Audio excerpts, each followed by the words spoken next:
Bonjour, konnichiwa, c'est Erika, une japonaise qui parle français, qui partage la culture japonaise et mon point de vue sur la culture française. Alors aujourd'hui dans cette vidéo, je voudrais vous présenter les solokatsu, qui veut dire les activités solo en japonais, qui attirent de plus en plus d'attention au Japon. J'ai décidé de faire cette vidéo parce que je trouve que cette tendance est très intéressante, parce que souvent, être seul, faire quelque chose seul est considéré comme une chose plutôt négative. Mais maintenant, il est très à la mode au Japon. Je suis très curieuse de savoir ce que vous en pensez à propos de cette tendance au Japon. Donc, n'hésitez pas à partager vos avis après avoir regardé cette vidéo. Dans un premier temps, je vous explique le concept de ces solokatsu, ensuite les avantages et les raisons pour lesquelles c'est devenu de plus en plus à la mode au Japon, et enfin je vous partage mon opinion. Mais avant de commencer cette vidéo, je voudrais prendre le temps pour remercier le sponsor de cette vidéo, Sylvia Ghost VPN. Alors, est-ce que vous savez ce que c'est un VPN? Parce qu'honnêtement, moi, non. Bien sûr, je connaissais ce nom, mais je ne savais pas trop à quoi ça sert en fait. Mais là, j'ai eu l'occasion de tester, donc je me permets de vous raconter mes expériences. Moi, j'utilise le VPN pour deux choses. D'abord, pour consommer des contenus qui ne sont pas disponibles dans mon pays. Vous savez, les gens me disent que je parle plutôt bien le français et me demandent comment j'apprends le français tout en vivant au Japon. Alors, mon secret pour maintenir mon niveau de français et même progresser, c'est consommer les contenus en français, notamment les séries françaises. Ma grande passion en ce moment, c'est la série Astérix de Raphaël. Je vais commencer à regarder Plus belle la vie aussi. En utilisant VPN, j'ai accès à des contenus en français. C'est pour ça que moi, j'arrive à apprendre le français authentique tout en étant au Japon. De plus, un truc bien cool, c'est que Sylvia Ghost VPN me débloque de contenu géorestreint sur plus de 40 plateformes de streaming. Ensuite, moi, en tant que freelance, je travaille de temps en temps dans un café. J'utilise le Wi-Fi public, c'est-à-dire un réseau non sécurisé. Donc, pour éviter de me faire pirater, espionner ou d'être victime de sites malveillants, j'utilise un VPN. Et il y a encore plein de choses que vous pourrez faire avec le Sylvia Ghost VPN. C'est pour ça qu'aujourd'hui, il y a 38 millions d'utilisateurs à travers le monde. Alors, si vous êtes intéressé, en utilisant le lien en description, vous pouvez bénéficier d'un tarif spécial de 2 € par mois, soit une remise de 83% et de 4 mois offerts. En plus, Sylvia Ghost VPN vous offre une garantie de 45 jours satisfait ou remboursé. Voilà, encore merci beaucoup Sylvia Ghost VPN et surtout vous de soutenir mon travail. Maintenant, retour à la vidéo. Bon, donc c'est quoi solokatsu? Le terme solokatsu désigne les activités visant à apprécier activement son temps seul. Oui, je lis le script, je suis désolée, c'est pas très sympa, mais encore aujourd'hui, c'est très difficile pour moi de parler ce genre de thème en français. Donc voilà, vous me permettez. Bon bref, donc les solokatsu, ce sont des activités qu'on fait normalement avec d'autres personnes, comme par exemple aller dans un cinéma, ou aller manger dans un restaurant, ou camping, etc. Alors au Japon, il existait déjà un terme ohitori-sama qui désigne la même chose, qui veut dire la même chose, mais c'était dans un contexte parfois négatif, alors on a créé ce nouveau terme solokatsu dans le sens parfaitement positif. Si vous trouvez ça simplement dommage que les Japonais s'isolent, alors laisse-moi expliquer pourquoi c'est devenu si populaire au Japon. Alors à mon avis, il y a deux grandes raisons pour ça. Et la première raison, c'est qu'il y a de plus en plus des séries qui parlent des solokatsu. Je vais vous présenter quelques séries de solokatsu pour ceux qui sont curieux. Alors par exemple, Solokatsu Joshi no Susume est à propos d'une femme qui aime faire des solokatsu. À chaque épisode, elle fait une activité seule et remarque des choses qu'on n'aurait pas quand on est plus jeune. Par exemple, elle a déjà fait de aquarium, du planétarium et même lave-hôtel seule. Alors cette série a été écrite par une scénariste qui aime actuellement faire des activités solo, qui apprécie beaucoup son temps seul, et donc c'est basé sur une vraie histoire. Et peut-être celui-là est plus connu en France, Kodoku no Gurume. C'est une série très populaire au Japon qui parle des solokatsu, mais spécialisée à manger dans un restaurant solo lors de son pause déjeuner au travail. Alors cette série, il s'agit d'un homme d'affaires qui est très gourmet, qui visite les restaurants locaux, et je recommande vraiment cette série parce que en fait tous les restaurants dans cette série sont des vrais.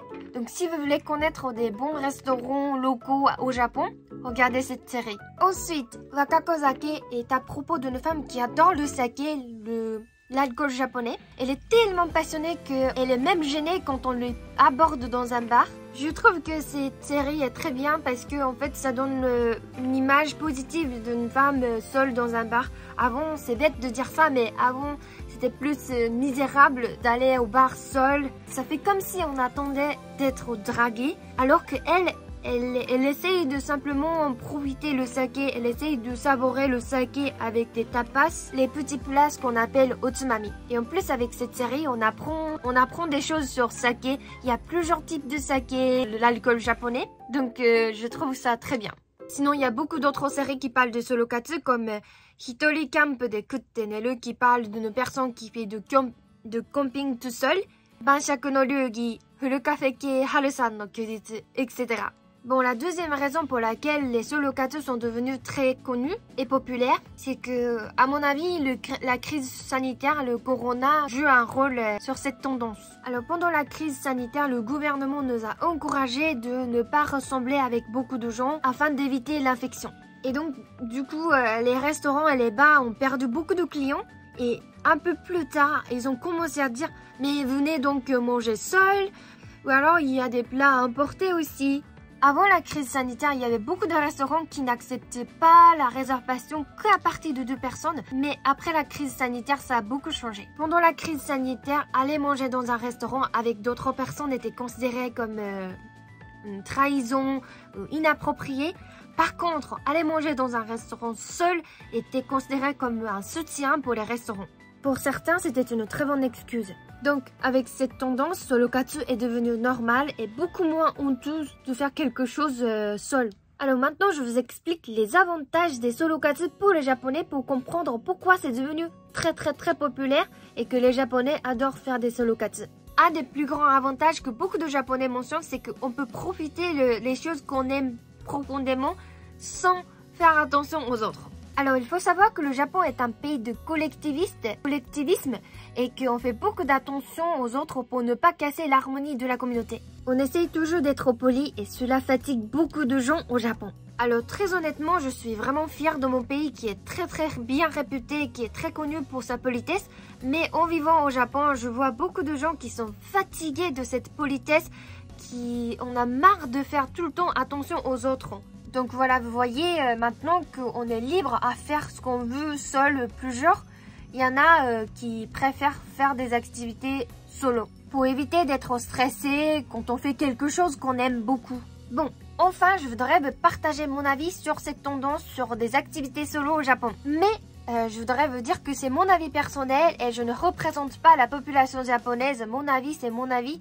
Et c'est peut-être même pas majeur des avis des Japonais. Alors je pense que ce phénomène a dégagé énormément l'image négative de faire quelque chose seul et mis une nouvelle perspective positive de pouvoir profiter du temps seul tout en étant autonome. Alors sans oublier qu'il y a encore pas mal de gens qui pensent que c'est dommage ou triste. Alors donc moi-même aussi j'ai déjà essayé de faire des solokatsu pour voir ce que ça donne. En vrai, mon voyage en France était un peu comme solokatsu parce que je voyageais seule.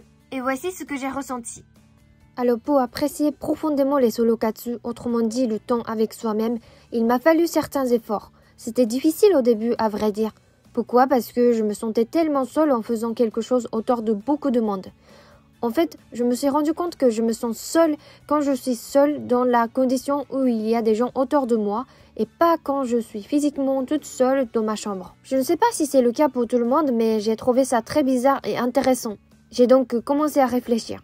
Alors, ce que j'ai appris par les activités solo, c'est qu'en fait, ce n'est pas parce que je suis seule que je sens la solitude, mais c'est par le rapport avec des autres ou alors avec soi-même que je me sens seule. Et j'ai remarqué aussi qu'il y a une grande différence entre être seul et être avec soi-même. Et à mon avis, pour bien profiter, bien apprécier ce genre d'activité solo, il faut qu'on soit son propre ami et être très gentil avec soi-même. Parce que si on est dur avec soi-même et qu'on ne permet pas de faire ce qu'on veut vraiment faire, ce qui était mon cas, j'ai eu l'impression que je suis avec quelqu'un très méchant. Et que je me sentais plus de la solitude. Ah non, Erika, elle était pas du tout gentille avec moi. Hein. Donc j'ai pris pas mal de temps pour me confronter avec moi-même. Et depuis que j'ai décidé d'être ma propre meilleure amie, je ne sens plus la solitude. Parce que j'ai l'impression que je suis toujours avec Erika, qui est bavarde, honnête, curieuse. Et j'ai commencé à apprécier les solokatsu. Alors, je ne sais pas si ça a du sens ce que je dis, mais à propos de ma relation humaine, il y a eu un grand changement. Maintenant, j'ai pas besoin de quelqu'un pour ne pas se sentir seule. Si je vois quelqu'un maintenant, c'est parce que j'apprécie vraiment le moment ensemble avec cette personne. Bon, avec les solokatsu, moi j'ai bien appris à bien prendre soin de soi-même et apprécier profondément le moment avec les autres. En effet, je pense qu'il y a des côtés un peu négatifs des solokatsu. Si vous voyez les solokatsu comme une sorte d'isolement social, je pense que c'est quand même négatif. Mais dans un pays comme au Japon qui est très collectiviste, dans lequel vous êtes éduqué à prendre soin des autres avant de prendre le sien et de faire toujours attention aux autres pour ne pas les déranger, dont le sacrifice de soi est une vertu. Moi, je pense que cette tendance de solokatsu est plutôt positive. Parce qu'au Japon, peut-être je me trompe, mais j'ai l'impression que comme c'est normal de prendre soin des autres, j'ai l'impression qu'on dépend trop aux autres pour son propre bonheur. Donc voilà, j'espère que les solokatsu ne sont pas que l'isolement social des autres, mais c'est de prendre en recul pour apprécier profondément le temps avec soi-même et avec les autres. J'espère. Ah, c'était très difficile d'expliquer ce genre de phénomène social dans le contexte différent de la France et d'analyser la situation et donner mon avis personnel. C'est très difficile. Alors j'espère que c'était compréhensible et surtout que c'était intéressant pour vous.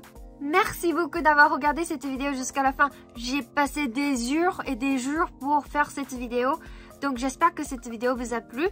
Et je suis vraiment curieuse de savoir ce que vous en pensez parce que la situation en France et au Japon, c'est très différente. Donc je pense que vous avez des avis différents. Ou est-ce que vous êtes d'accord? Est-ce que vous avez des avis particuliers? Je suis vraiment curieuse d'en savoir. Merci encore Cyberghost BPN d'avoir sponsorisé la vidéo. N'hésitez pas à aller profiter de l'offre et profiter de 83% de réduction, soit 2 € par mois et 4 mois gratuits. Et tout ça pour être safe en ligne jusqu'à 7 appareils en simultané, accéder à contenu exclusif et être totalement incognito en ligne. C'est satisfait ou remboursé pendant 45 jours. Alors pourquoi pas essayer? Bon, donc c'est la fin de la vidéo. Merci de me laisser un petit pouce bleu parce que ça m'a pris beaucoup de temps pour faire cette vidéo et surtout beaucoup d'énergie. J'ai fait beaucoup d'efforts et voilà, merci beaucoup. Et attention, la plus importante, la chose la plus importante tout à la fin de la vidéo, prenez bien soin de vous. Je vous rappelle. Et à la prochaine vidéo. Matane!